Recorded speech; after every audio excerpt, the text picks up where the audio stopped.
Zawadi. I'm Reggie. And we're married, and we're originally from Brooklyn, and we live part-time in South Africa.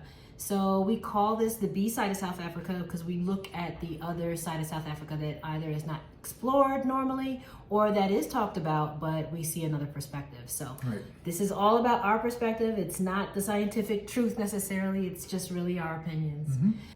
So today we're going to talk about something I think is really important, and that is being a Black American woman in South Africa and what that means. So the first aspect I want to look at is their perception of us. How are we viewed and how are we seen? And really, you know, I've been coming back and forth now for nearly 7 years. And so again, this is just based off of my experience. It's not, I can't speak for everyone in South Africa, but in general, I have found that other men and women, when I speak to them initially that are from South Africa, they show a general curiosity towards Black American women. But I have heard from some friends of mine who are South African that they sometimes feel that African American women think that we're better. Yeah, anytime you talk about the United States and you talk about Black women, the first thing people think about is Beyonce and Rihanna and all these big mega stars. So they do see us, they watch us, they see our culture. Whereas a lot of times we don't know that same degree of, we don't have that same degree of understanding of their culture. So when we come here and we're not showing that same sort of curiosity, it comes off as us making the assumption that everybody should be like us and understand who we are and our culture and our norms. Okay, so the next consideration.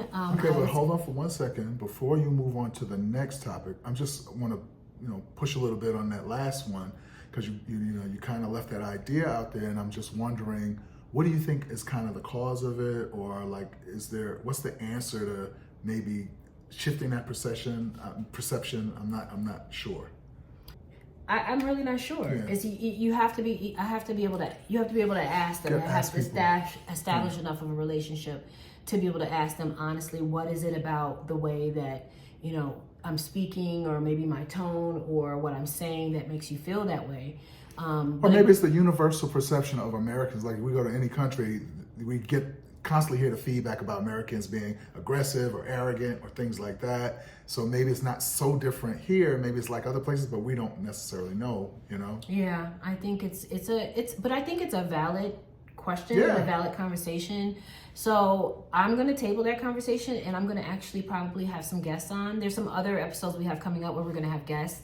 So I'm probably going to bring a friend or two on, and we'll have that conversation. We'll have a broader conversation around, the perception of Americans in the eyes of South Africans and why they feel certain ways. And I'll just let them speak for themselves. That sounds like a good idea. Great. So the next consideration is that I've listed is modesty. And I've listed modesty because the way we dress is a big deal on the continent, period.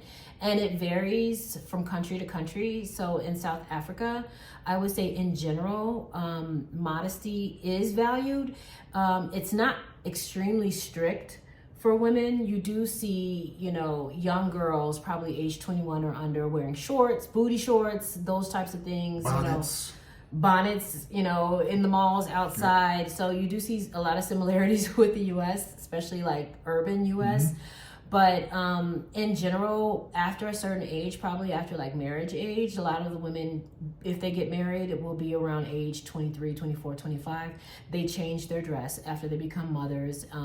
You see women mostly wearing dresses. And for me, whether you're a tomboy or not, I was a tomboy growing up, but as I've gotten older, I actually have learned to appreciate dresses, and they have such beautiful dress styles here. So I do tend to cover up a bit more here just to be safe, and plus, I actually like it. I like the way the dresses fit me, and you like the airy dresses anyway in this weather, in this temperature, so it kind of makes sense. Okay, the next thing is working in South Africa as a Black American woman. So I have been a business owner since 2001.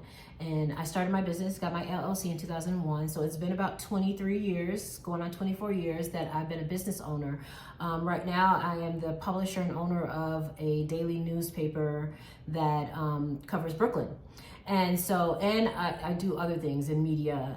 You can say BK Reader so people can go click on BK Reader and take a look. Yes, BK Reader, bkreader.com. Yes. The Brooklyn Reader. But I also do I've had a number of business ventures. And so coming here to South Africa and knowing that, you know, this country is ripe with opportunities, not only for development, but also, you know, cross-cultural work, I have attempted to, you know, introduce some business ideas and opportunities to a few people here. And I have found as a woman that has fallen on deaf ears. And do you agree? Like, because my husband was there with me when I put together proposals, I've submitted the proposals, and, you know, the person on the other end, which has always been a male, will be like, oh, great. And you see their eyes glaze over, and then I never hear from them again. That's not the same case for my husband. They immediately, like, he's like, if I put him as the front person, I've noticed on my business, you know, deals or business plans, they respond immediately because to them that's appropriate. It's not appropriate for me to lead. Again, this is my experience. I'm not saying that it's across the board, but in general, I have found it to be, they're not quite where we are in terms of seeing women lead. So I'm just sharing that as a businesswoman, you might encounter some pushback or even some reticence or maybe even some, you know, silence, some radio silence around trying to do business here. And it might behoove you to have a partner, a male partner. And I hate to say that because it sounds very sexist, but it does help. That's what I've seen in my experience. Do you agree? For me, it's not a big enough sample size. So I'm a data dude. And that's your experience is definitely accurate for you. I don't know whether or not is it a particular type of business that people are not responsive to. So for instance, then people may be more responsive to real estate business discussions or more concrete types of things where, you know, where it's either maybe events and media. Maybe, yeah, because mine have been more creative projects. Creative projects. Like so I don't know if it's because of that. And so I'm going to reserve judgment until we get a bigger data sample size. Yeah, so again, this is based off of my experience. Yeah. Another big thing for Black American women is hair. So I'm just gonna say in general, it's not a problem at all. You're in Africa. Yeah. Don't forget, you're in Africa. You ain't in the U.S. So they have all the hair products. All the hair products you want and need, you can find them in the Discount, which is like their CVS or their Dwayne Reed. Or Clicks. Yeah, you can find them. You can find more hair products than they have in the U.S. Black hair products specifically. You can find braiders. Now, I don't find that the braiders are any worse or any better than in the U.S. I think we've done an amazing job as Black Americans in learning how to braid. We mastered with braiding. Skill. So I actually think, you know, I would stick to my own braider back in the U.S. Before coming here. So so don't come here thinking, oh, I'm going to get the best braid styles because I'm going to be in Africa. You could. You might. You know, could, maybe in, you know, but you got to know that person and have that hookup. Just like in the United States. Yeah, so if you needed to get your hair braided, yes, you could definitely find a place. And it's a little bit cheaper. Okay, so the next one is fashion and shopping. Yes, fashion and shopping is all of that in South Africa. Again, I'm biased, but I have found, I go crazy. I lost my mind for a little while. It took me a minute to come down and not want to shop every single day while I was here. That's how good the shopping is, because not only do you get all the brands that you would get in the US, which I'm not interested in, but you have your H&M's. I don't walk into H&M's. You have your Zara's. You got Gucci. You got Gucci. You got everything that you have in the US, but they also have African fashions, African stylists, African like designers, and they're amazing.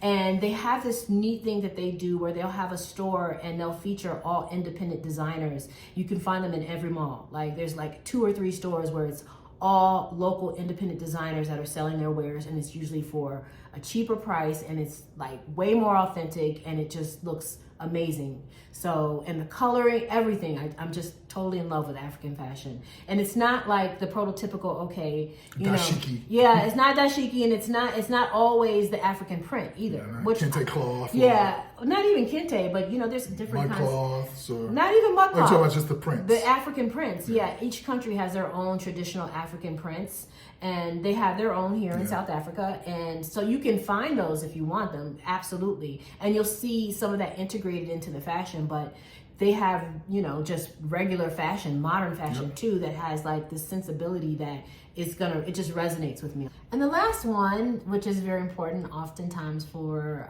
Black women and women in general, is making friends and meeting people. And we talked about this in one of our past episodes. And yes, you can meet people here, you can make friends. There's this app called FOMO, which of course is fear of missing out. And it's an app specific to South Africa. So I would download that app because it has a bunch of activities on it, and they've got all these discounts. It's kind of like their version of Groupon, but that is a great starting point if you have absolutely no network here. Also, I would suggest, if you do know someone here, if you know someone who knows someone here, to definitely connect with someone who's already here.